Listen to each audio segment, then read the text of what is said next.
Hello everybody and welcome to this meeting series, The World Seen from Different Countries in the World. I'm Lars Kåre Legernes and I'm part of a group at Polytechnics Association in Oslo, arranging meetings on international politics and economy. And today, Tallinn is in the focus. And we have His Excellency Lauri Bambus here, who is the ambassador for Estonia in Norway. We have also a politician from the Reform Party in Tallinn, or in Estonia, Marko Mihkelson. And we have NRK, the Norwegian National Broadcasting Association here, represented by Morten Jentoft, who is, who knows a lot about the Eastern Bloc countries. And also, last but not least, is we have a Norwegian who lived in Tallinn for 25 years, who is Paal Juul Aschjem, who is the CEO of Albion Holding. I will now give the word to His Excellency, the Ambassador, to say a short introduction about Estonia. The word is yours. Thank you. Thank you really very much, and I'm very pleased and honored, of course, to be with you today. As I'm Estonian ambassador to Norway since August last year, of course, I haven't had the possibilities to travel too much in Norway, but I can say that, well, we have very many similarities between Estonians and Norwegians already from my experiences during these last months, which I have spent and cooperated with many authorities in Norway. And I'm very pleased also to say that this year we celebrated and still celebrating the 100th anniversary of diplomatic relations between our countries. It means that already in 1921 we established our diplomatic relations, and within all those 100 years, of course, with ups and downs, we have had the contacts between our people and countries. And of course, many of you know that during the after Second World War time, Estonia was occupied by Russia, Soviet Russia. I am very pleased to say that Norway never recognized the occupation of Estonia, and it helped, of course, to re-establish our diplomatic relations in 1991 again. Of course, I have said it many times, and I'm again very happy to say that there are not too many friends, never. So I have been already 26 years, even more, for working for the Estonian Foreign Service, and have been posted to many countries and have traveled to many countries.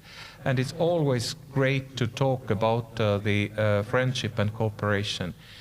And talking about the Estonia, of course, neighboring countries, and including Norway, which belongs with Estonia to the same group, Nordic, Baltic 8, as we say. Norway doesn't need too much introduction about Estonia, but if I have traveled abroad, of course, I've been asked that, well, what Estonia is famous for, tell more about Estonian history and present. So, and how to start? Even between the Estonian-Norwegian relations, I started now 100 years ago, but in fact, we have the relations already back to the Vikings' time. Maybe you know that after Norway and Sweden, in Estonia there are the third countries where are the churches dedicated to St. Olaf's, and one of the churches in Estonia, in Tallinn, is also dedicated to St. Olaf's, and it used to be the tallest building in medieval Europe and the world. So just a small part of past.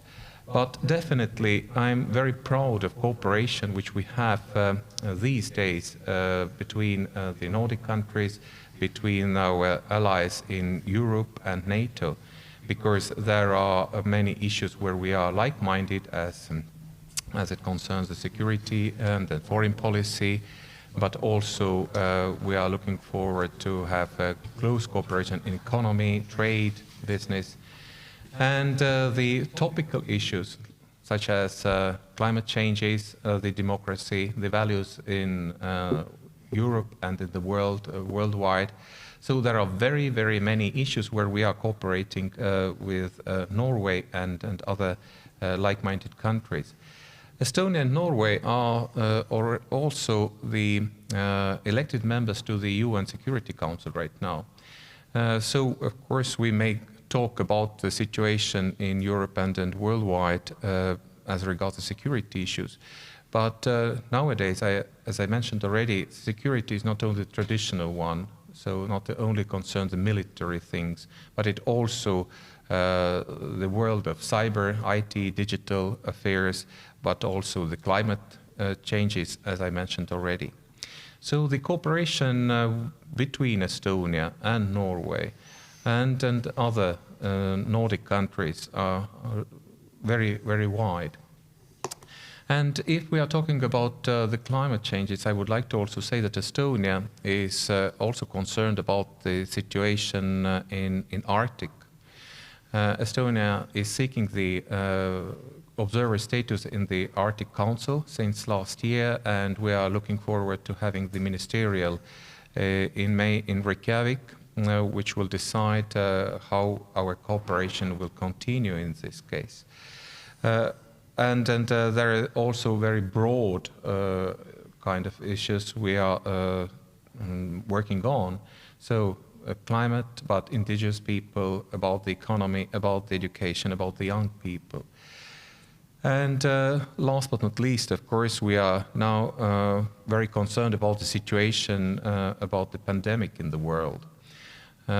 Just yesterday, it was announced officially in Estonia that we are planning to launch the digital certificate of vaccinations in Estonia, and I sincerely hope that it will be also the first step for Europe. As you may know, that we are also currently discussing the possibilities to introduce the green certificate for vaccination. So it's important that people can get also back to the more or less normal life, as I know we are all tired of being locked in our towns, in our working places. So there are also current issues where we can cooperate digitally between countries, and I hope that today we can also have the discussions how we see our further cooperation between Estonia and other countries, including, of course, first of all, Norway. Thank you, Your Excellency, for those introductory words. I will now give the word to Marko Mihkelson, a politician from Estonia, to talk a little bit about how you see the world, especially on focus on foreign affairs. So the word is yours, Marko.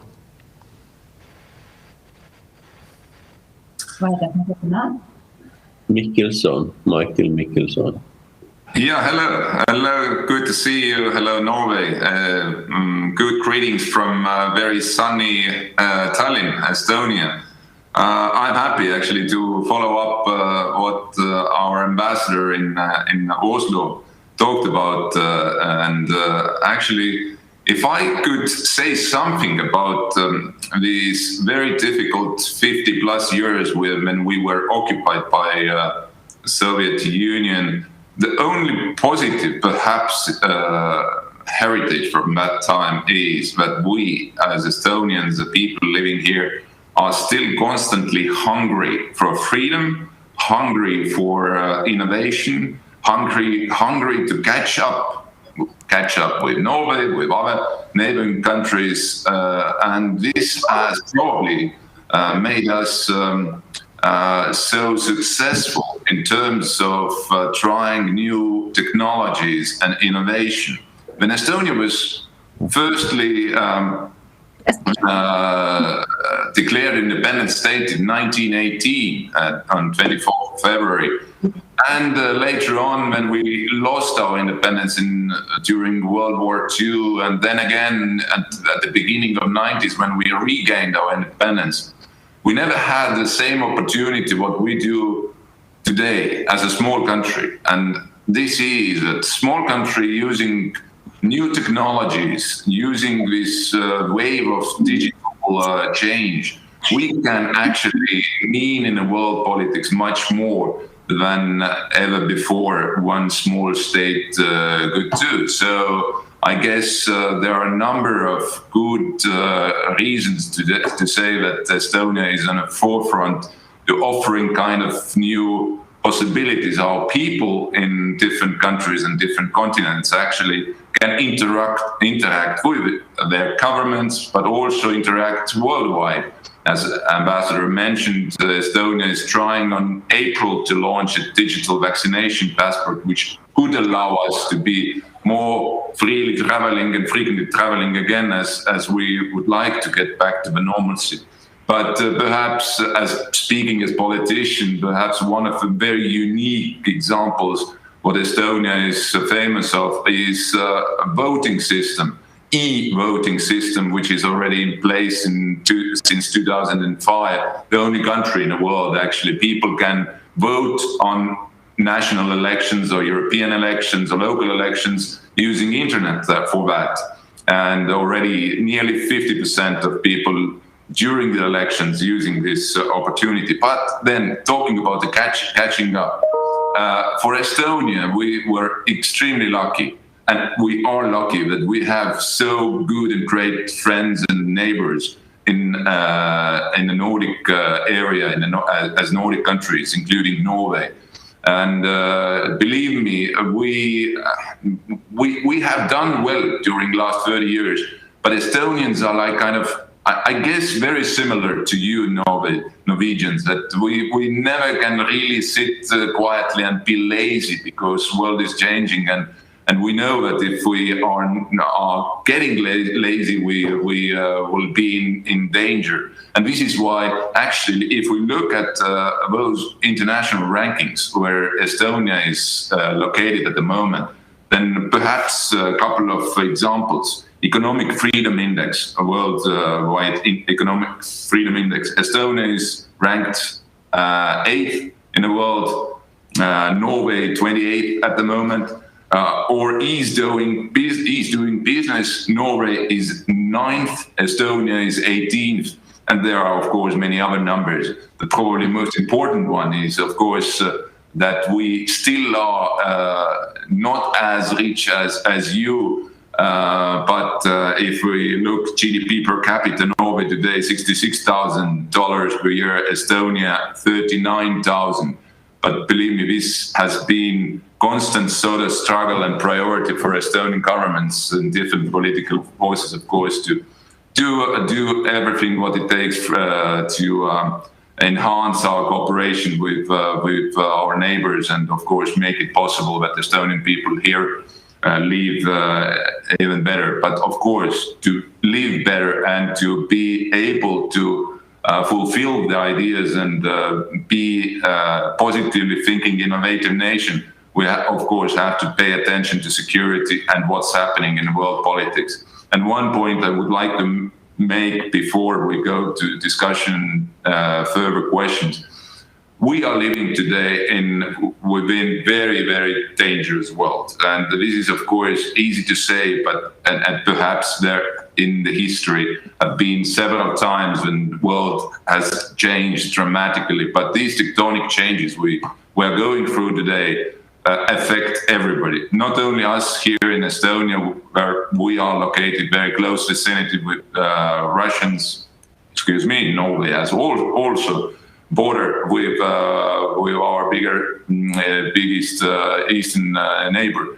But probably most importantly, when I say that we are in the middle of tectonic changes, is that our world order, which is based on liberal democratic values and predictability, let's say, in terms of international relations, honoring international law and basic principles of international relations, are today very much challenged, then first and foremost by China.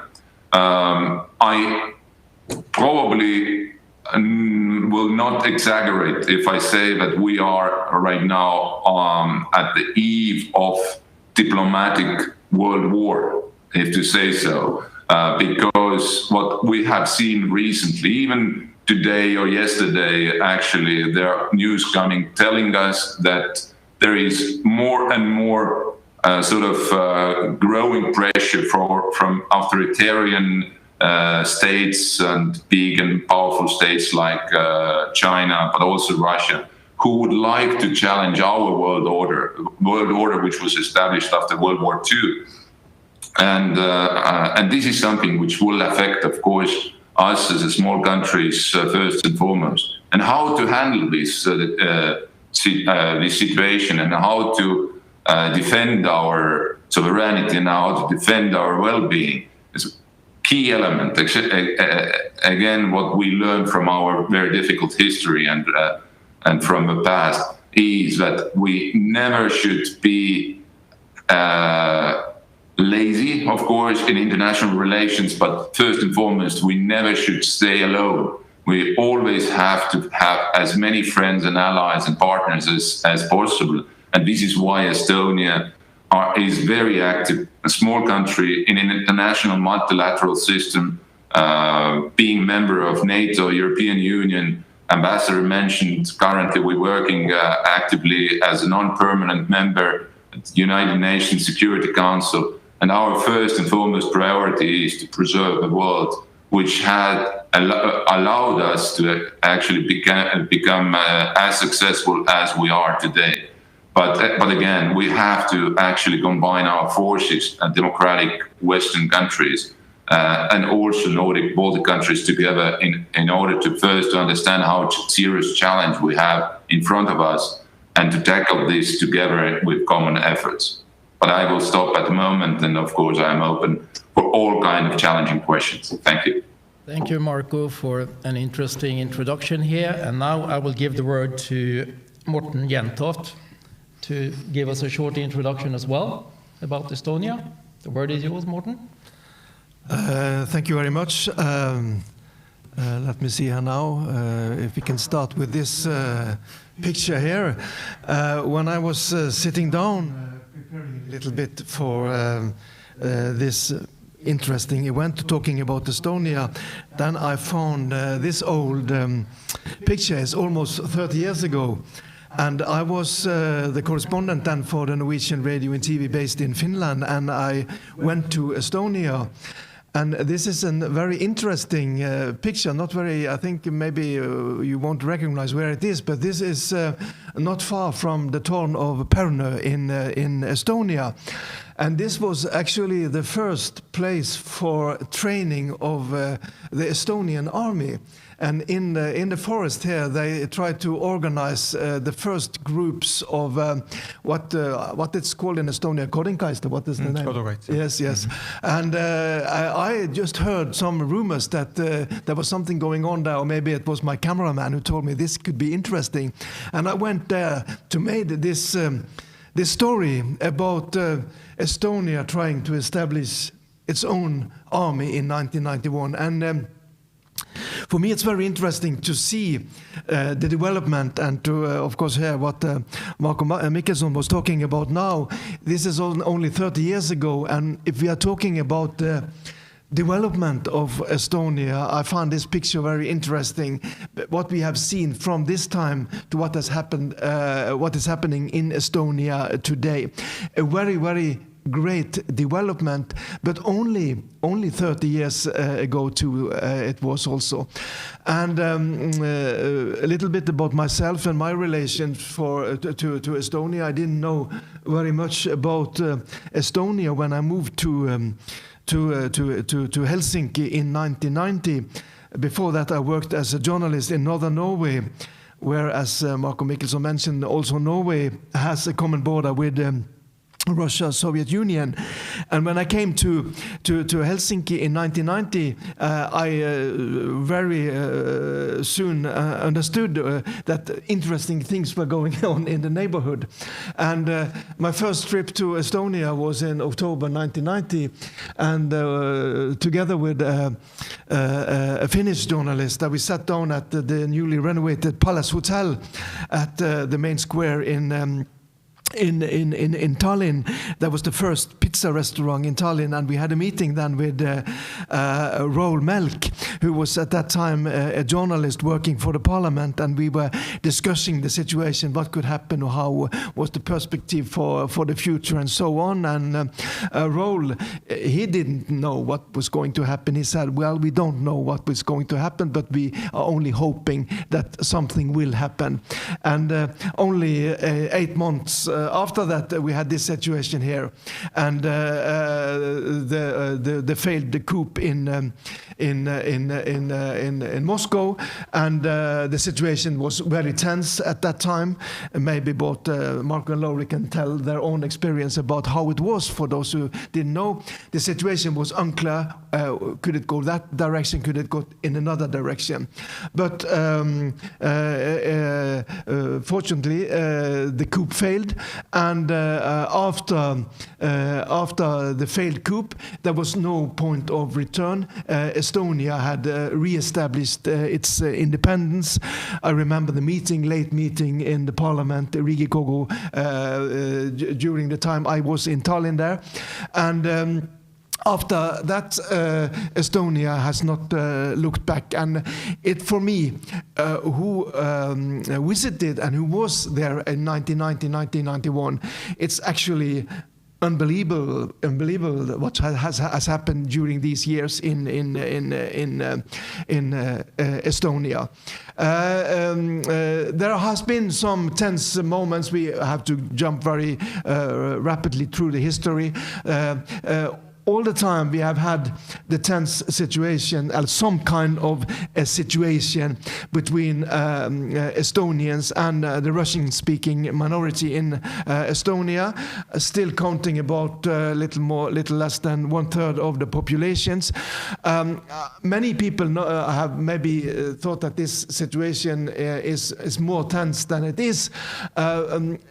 In some during some period, it has been very tense during this riots in 2007 about a Red Army monument. What we know now, that there were certain forces also outside Estonia who were involved in these riots, where Russian-speaking people had some very violent demonstrations, especially in Tallinn, against the moving of a Soviet monument, which was some kind of a symbol for their case. Of course, we should not underestimate their feelings and so on, but maybe this could have been sold in another way. But this was actually I will say, the last time there were a really dangerous situation between the majority, the Estonians, and the minority, the Russian-speakings in Estonia. After that, I think in many ways situation has calmed down, and during my last time as correspondent in Moscow, I have 2 times been the correspondent for Norwegian radio and TV in Moscow. We saw that the president of Estonia, Kersti Kaljulaid, visited actually Moscow, and they had a quite friendly discussion with Vladimir Putin, which I think is, although in headlines we hear a lot of tough words between Estonia and Moscow always, but in many ways the practical cooperation, people to people, are functioning quite well, and Estonia was not that very much in the headlines in Russia this time, as I was the correspondent in Moscow, as it was before when I visited Moscow. I don't know, maybe my Estonian friends have a different view about it, but this, as a foreigner following this situation very closely, I think there is some kind of working relations between Russia and Estonia. And from the Russian side, this visited, and I talked to people at the Minister of Foreign Affairs in Russia too. This was regarded as a very positive sign that although there are a lot of differences, people can talk together. And this is also the same between Finland and Russia. I have followed the Finnish-Russian relations very closely, and we also see that, for example, the Finnish President Sauli Niinistö whom I know very well, he has visited Moscow a lot of times, and he thinks that although we have different views, we have to talk together. And from the Russian side, I think this is seen as very positive, as although we hear all this. All the time, you know, these claims and reports from Moscow that Estonia is repressing the Russian-speaking minorities and so on and so on. Practically, a lot of things are going quite well between Russia and Estonia. I should not say very much about Estonia as a country. We have heard that from my Estonian friends who know this much more well than I do. Marko Mihkelson was talking a lot about development and positive things, and of course it's fantastic what you have managed to do in Estonia. There are also negative things, for example, the rural areas in many places in Estonia are suffering, are laying a little bit behind the developments in the capital area of Tallinn. And I think if we are talking about development today is not only talking about money and economical development. We are talking, everybody talking about sustainable development and green values and so on. But then I think Estonia has a way to go, because Estonia is in many ways a very rich country when we are talking about the nature. And I think there are a lot of possibilities to do more there. It's not only a question about money and economical growth, it's also a question about using their own resources in the future. And I think it could be very interesting to see how Estonia will change to come into a more green path in the future. I'm very interested in these questions myself. And for example, collecting reeds like this, I found only this picture. I think it's a very beautiful picture, because it shows a little bit about the nature of Estonia, which, because many people are talking about Estonia as oh, it's not that very rich. We only have forests like this, and we have agriculture is lacking behind. It's not very important for us. But I think Estonia has a lot of possibilities in the future, using these resources in a more sustainable way too then. So it will be very interesting to see what will happen.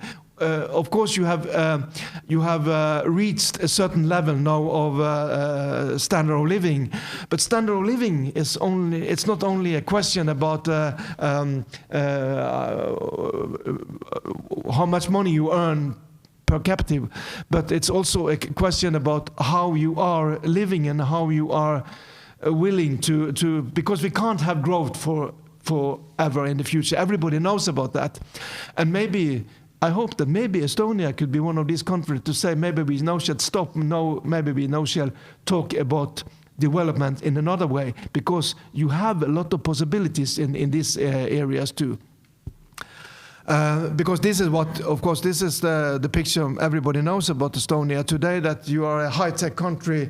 I have also made stories about, because already in the late 90s, I made stories about Tallinn as a high-tech place for developing all kind of computer industry. And of course, it's very impressive what you have managed to do here, and it's very impressive, as you mentioned too, these that you are in a front runner in many areas. For example, this about electronics elections, which of course is very interesting. And I am for, of course, that we could use modern technology to in elections. But there are other aspects with this too, that maybe should we do? Is it the only way? Is there anything positive about people also going to vote themselves in the traditional way?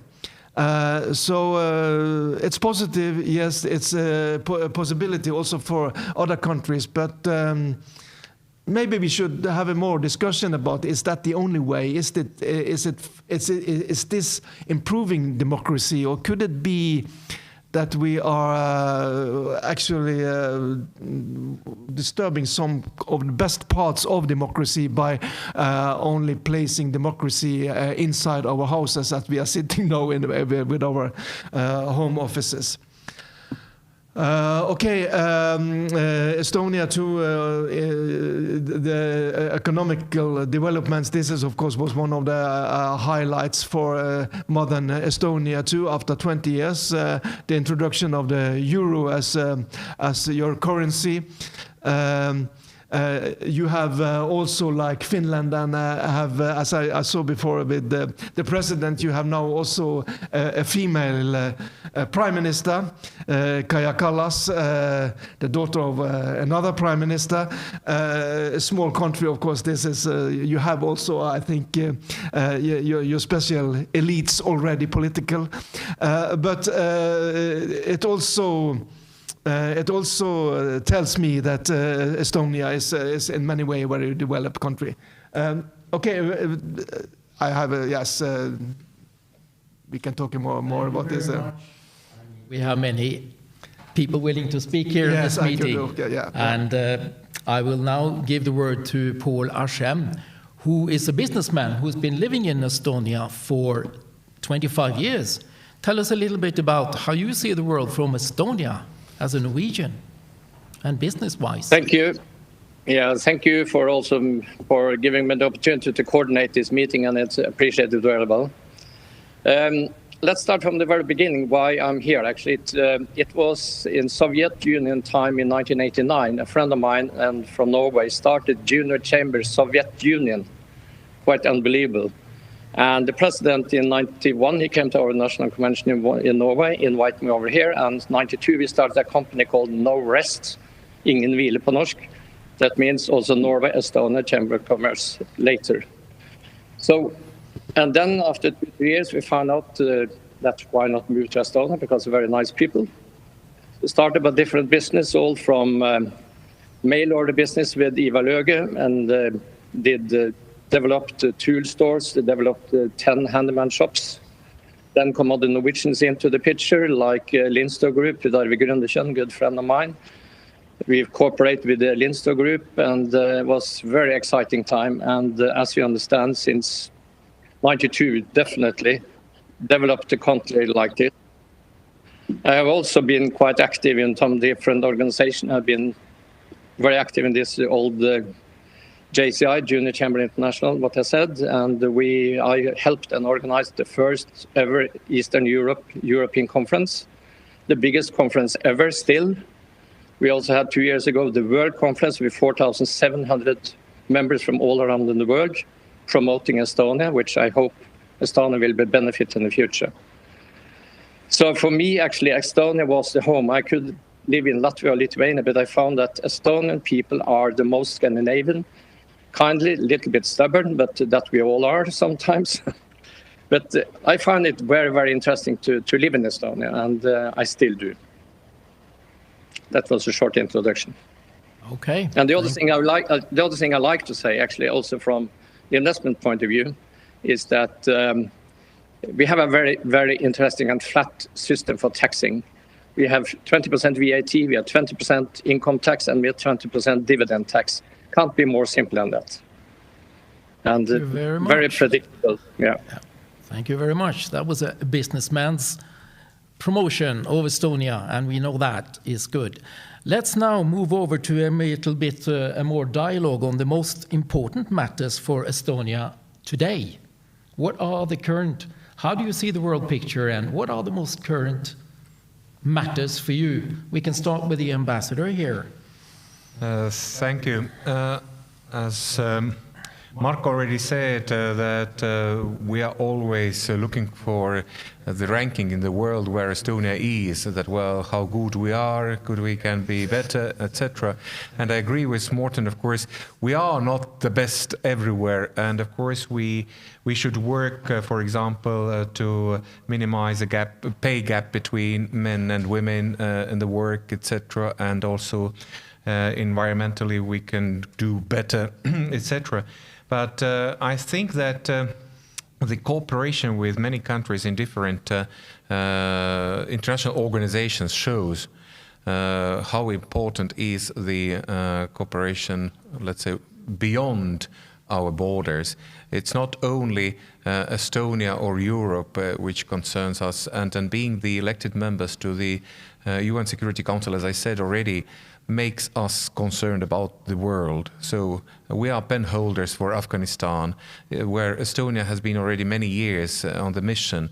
And of course we are looking forward now the peace process in Doha for Afghanistan, but also the other countries in Africa. We would like to develop our development aid to those countries which is in need. And once again, I would like to repeat myself that the climate change is currently also actively in our agenda.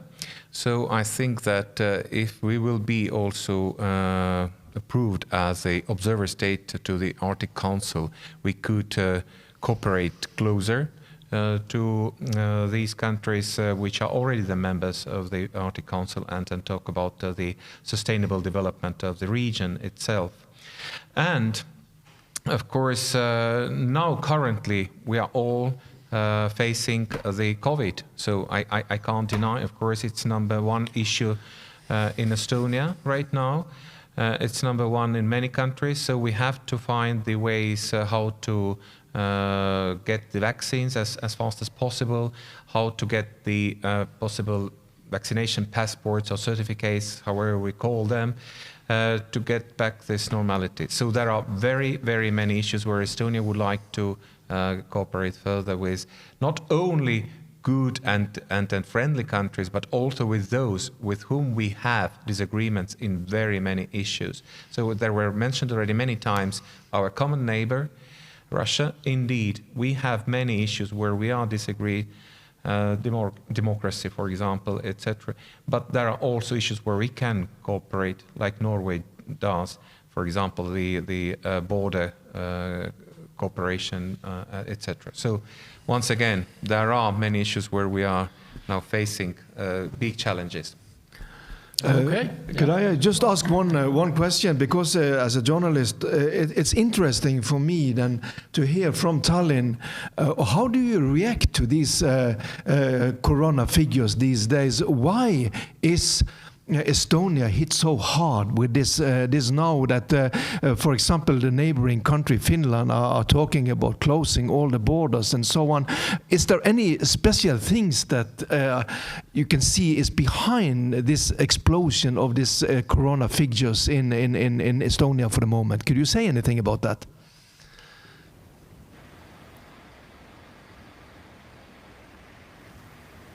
Sorry, it was to me? Yeah. No, Marko. Yeah, I thought it was Marko, yeah. Yeah. Oh, go ahead, Paal, and I could follow up with you. So. Yeah, it's. I can tell you that it looks like it's a war in the Tallinn without any soldiers and any people. It's absolutely empty, and I feel sorry for it because I like this environment in Tallinn with people going, talking, sitting out in restaurants.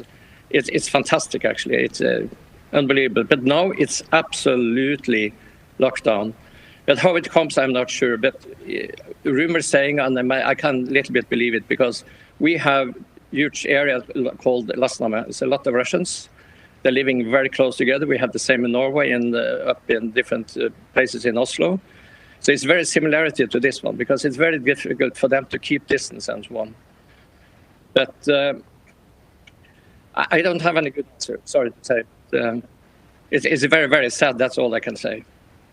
If I could also say here, it is difficult. It is unique for all of us, actually, because this kind of pandemic for our generation is the first one which is hitting globally us. But perhaps the latest sort of growth in numbers this is connected with this so-called British strain.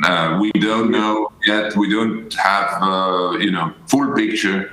yet. But what is most important? Yes, as at the time when the kind of COVID infection numbers are up, at the same time also what is up is vaccination. Estonia is one of the first leading countries in Europe. Actually, among European Union member states, we are in the third place in terms of speed of vaccination in the world, 19th. And I'm more than sure that we could get back as soon as possible to the normalcy, let's say, of our lives, as soon as we get a decent majority of our population vaccinated. And we're working very hardly in terms to get it done by the end of June, July, to get to the level of 65-75% of population. But this all depends, of course, how those who produce vaccines at the moment, which are accepted by EMI, European Medical Agency, we can get them. And hopefully April will be even much better month than March. But again, this is something which is very difficult challenge for all of us. Yesterday, I had a talk with my German colleague, Mr. Norbert Röttgen, and he was also very critical about what's happening with the political leadership in Germany at the moment, fighting the pandemic. I must add a bit also that we have still a little bit, we have less than Latvia and Lithuania with deaths and sick people per million, but anyway, it's not good enough. But I know Estonia is working really, really hard. We know people in the hospital. They're working 24/7. It's a great what they're doing, but what more can we do? I don't know. Thank you very much. Morten, did you get an answer to your question? No. Well, we were talking about this ethnical aspect of this, which of course I have heard that the Prime Minister, she refused to say anything about that, but that was maybe more a political stand, and that she wouldn't put this, that it's more common among the Russians in Lasnamäe. But why? Why was the has the politic been wrong then? Because the figures in Estonia are so much higher than you compare to Finland and Norway, for example. Not if you are talking about Sweden. Has there been anything? Has Estonia been too liberal when concerning the handling of the corona crisis? Could you say anything about that? First and foremost, I would not bring in ethnical component here. We have in every county at the moment the numbers are high, and this is not only about let's say Lasnamäe or Marto or northeast Estonia, where mostly Russian-speaking people living. But again, yes, you point to the kind of being a little bit more liberal in terms of restriction. Yes, and perhaps also throughout last several months, starting from September, October, perhaps inconsistency in terms of decisions was there. But also Estonia is a small country and not that rich to really being able, if we go full lockdown, let's say, and economically also, it is very costly. And all these decisions which are made by government during last months also were taken into account that we have to be able to sustain the economic situation and not go into bankruptcy, let's say. And as you know, Estonia is country where we strongly believe that our balance sheet must be in order. Financial balance sheet must be in order. We can't bring in a lot of loans and hope for a future that our younger generation can pay it back. But again, currently, I guess all the measures which are taken by Kaja Kallas government have in mind that by midsummer, a majority of population is vaccinated and the COVID crisis is over. But again, this is not only Estonian case, it's global case. We have to put common global effort to stand against this kind of spread of virus today and in the future. But Morten, if I may say, because I'm not a politician person and I will stay totally independent, but it's not so easy for Estonia. You know, you mentioned it yourself, about 1/3, 1/4 of the population are Russians. And you may know that all this one are propaganda from Russia, and they see what's going on there. And this pushing into Estonia. It's not easy for the politician or either of us living here to go against and talk against it every day. We live in peace, but there is difference between us for sure. But I can't see how we can solve it, just say, a terrible word to say, but we can't ask them to leave, honestly. They are staying here, they live here, and what else can I say? Absolutely, I agree with you, but, first and foremost, stay calm, and address the problem. And this is a problem for it doesn't ask you, this virus, are you Estonian, Russian, or Norwegian? So you have to be careful, and you have to be, of course, well informed what to do, how to handle this if you catch it, and also, we see it day by day how Russian propaganda using not only against our population, but generally against European nations, that Europe is not doing well, Europe is going to collapse soon. You see, AstraZeneca is a very dangerous vaccine. Sputnik is only the best one. And, this is, we live in a time of information warfare. And this is what we have to take into account, that unfortunately the Russian news channels, what people can watch here in Estonia or globally, they are not news channels. They are propaganda channels. They're used by purpose in order to divide, to make it deeper division lines among open societies. But again, we know it, we have learned from the past, and we deal with this very calmly and very focused on the end result. Let's leave COVID. That's on everybody's mind, and that's everything we do, a lot of it today. Let's talk. I asked the question, what are as you see it, the 3 most important matters for Estonia right now, besides COVID? As you see it, as a member of parliament from the Reform Party, the biggest party in Estonia. Okay, let's divide it into 2. One is internal challenge, and secondly, the international challenge. Internally, we, as I said earlier during my introduction remarks, we have to be constantly reforming in terms not only, as Morten said, to become richer or the well-being of our people must be, let's say, on a better level in the future, but also one of the biggest challenges is how to make our country more greener and how to introduce sort of investments into green technologies and to really make our effort for green change, let's say.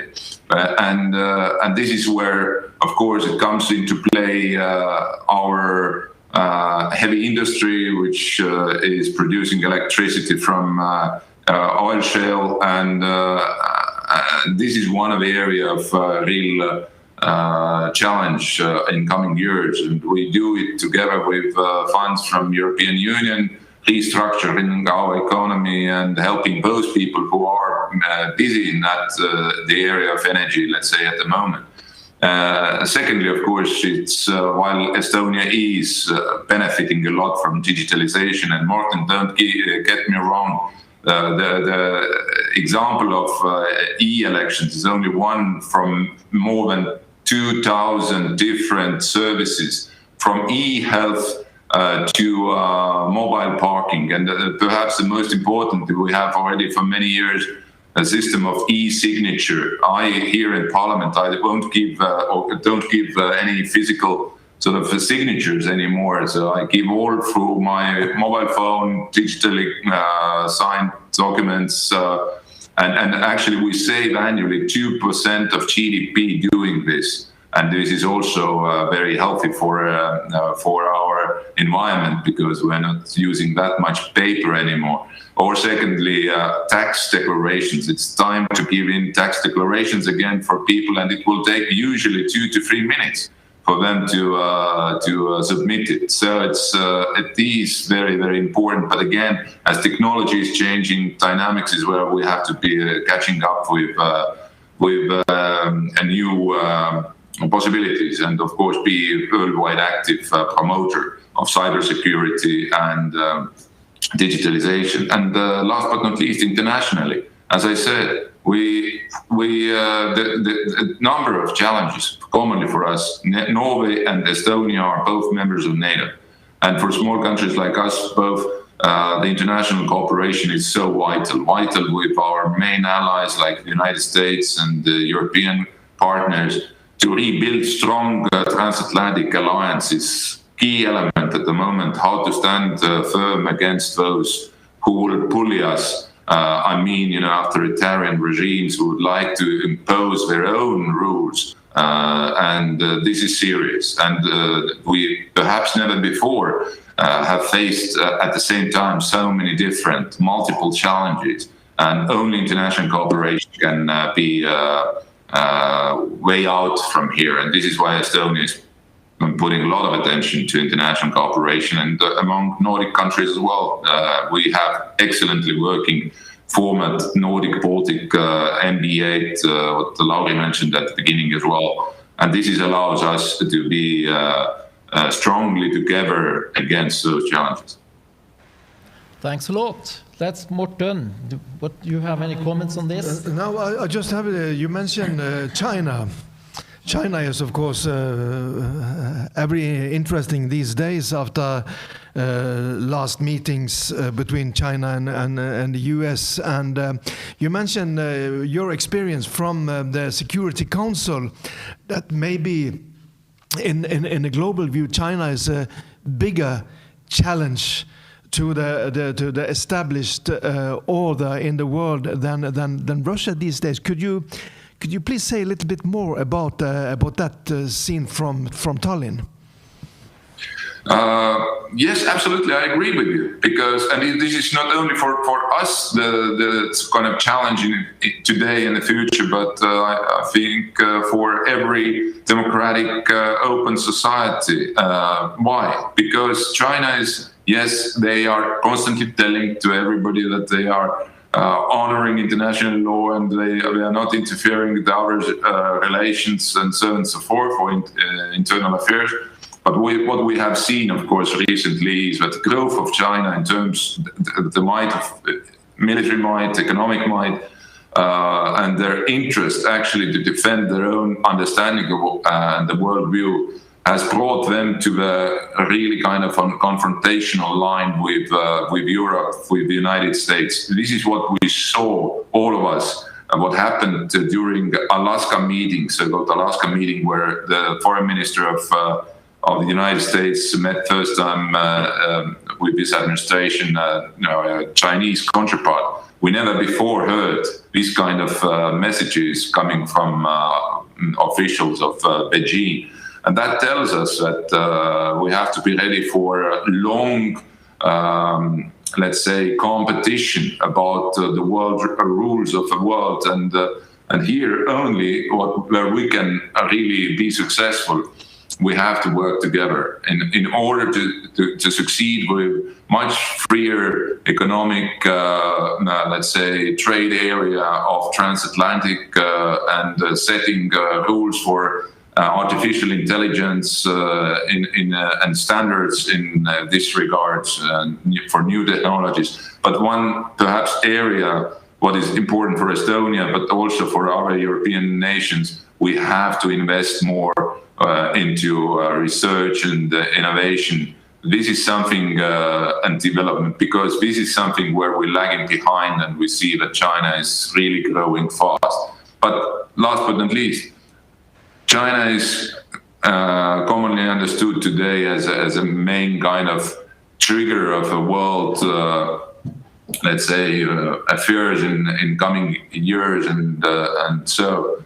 But ambitions of Russia to regain its relevance in the world politics. Unfortunately, it's very much connected with antagonist position against democratic world as well. And unfortunately, Russia is hostage of its own history because of being continental empire for so many centuries. They are going through very, very difficult period of getting over from being empire and becoming perhaps in the future normal state. And unfortunately, we see that still already 7th year war is going on against Russia's aggression against Ukraine. Russia is meddling in occupying 1/5 territory of Georgia.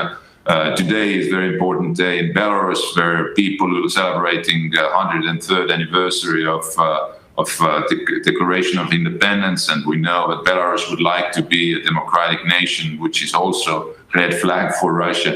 But once again, how to act here? How we should act here? And we only can deter this kind of assertive policies if we stand together and we defend our own way of life, way of democratic life. Thank you very much. Interesting. I think we are getting to a close here soon. We could sit for hours here talking, but we only have 1 hour, I'm afraid. Many interesting questions. Very interesting. But if we see as some around here of closing words, where will Estonia be in 5 to 10 years from now? Should we start with Morten? What do you think? Hopefully it will be there where it is. I think the development will continue, but it's very interesting to hear. And what is most interesting with Estonia and Estonians is that you are so open for new ideas. I think Estonia can be in many ways a front runner, and I always, like Paul, I really like the feeling in Tallinn. I always love the feeling coming to Tallinn, walking around in the old town, seeing the history in a modern society. And I think hopefully the development will continue, but hopefully also in a new direction, and that Estonia will use its potential to change to a more green, sustainable way of development. Not only talking about money, but also talking about values and ways of living. And I think the country has all kind of possibilities and to do that. But the international order is the international situation is quite tense for the moment, and as it was mentioned here, I'm also a little bit afraid that suddenly there could be some episodes that will run out of control between, for example, Russia and NATO up in the north, China and US and the Pacific Ocean. So hopefully the Security Council, the United Nations, still could prevent things to run out of control, that common sense will win. But we are living in international quite uncertain times now, and unfortunately the corona situation has not done it more easy, and we see also now very negative signs in Europe than when we have this special situation that very long cooperation, for example, between countries like the Great Britain and Europe now are really living through a very tough time. Thank you. Yes. Your Excellency, what do you say? So, of course, we may repeat this meeting again in 5 years' time, and then we can compare how we are doing. But I sincerely hope that the diplomacy will survive, and, well, diplomacy will win in all situations. I know that politicians, they have always stronger feelings for one or another issue. But as I started that this year we are celebrating 100th anniversary of diplomatic relations between Estonia and many other countries, including Norway. So I hope that, well, we will celebrate many happy years also in the future. And I sincerely hope that in 5 or 10 years' time, we will see Estonia in more leaderboard, top of the leaderboard of many positive rankings. So we are working on that, and of course with very close cooperation of other countries. Thank you. And Marko, what's your comment? Absolutely. I am more than sure. I'm very optimistic that in coming years, will it be in 5, 10 or 20 years time, Estonian people will be ever closer to Nordic countries. We will become eventually one day a very close part of the Nordic area of this world. And we not only geographically we're talking here, but also with the mindset. I'm very much on the same page with Morten, with you, but it's not only about the happiness is not coming only about how much money you have, but also how right you think, what is your mindset? And this is something what we really are looking for. And I know the younger generation, they are just as people in Norway, the same way of thinking, and very, very, I'm sure that with very right mindset. Thank you. And finally then, Paul, what do you see Estonia in 5, 10 years? A very, very good friend of mine, she told me very early that if you like cross-country skiing, choose a small country, which I did. And that means Estonia is very transparent. We have a lot of young people are staying ready to run actually with what Marko saying and the ambassador is saying. So I believe very much, as I said earlier, I'm born in 45, but I feel I'm 45 and I will follow you the next 25 years for sure. So come to Estonia, invest in Estonia. It's a great, great country. Thank you. Thank you very much. And some final words from me. I'd like to thank our speakers on this event very much for your insights and sharing. And from the Polytech Association, we also like to thank Stiftelsen Fritt Ord, who is sponsoring these events. So it's an open channel for everybody and free to listen to. And our meeting series, The World Seen from Different Countries in the World, will continue. So please find the website for Polytech Association, Polyteknisk Forening in Norway, and follow our series in the future. Thank you very much.